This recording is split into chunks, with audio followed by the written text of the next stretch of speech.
Hello po, sa mapagpalang araw po sa atin lahat. So ayun ngayon, gumawa po ako ng marag na laam. So ibig sabihin ng marag na laam, kumbaga sa atin pinakbit lang po ito, kaya lang mga hiwa niya malalaki.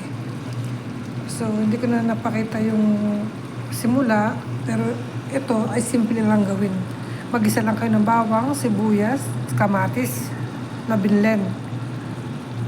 Tapos yung iba nilalagyan nila ng tomato paste. Sa akin hindi ko nilagyan ng tomato paste kasi ayaw ng tomato paste ni amo.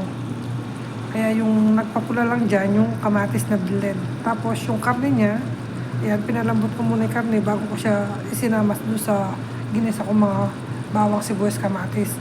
Tapos yung kanyang gulay na ilalagay, patatas, carrots,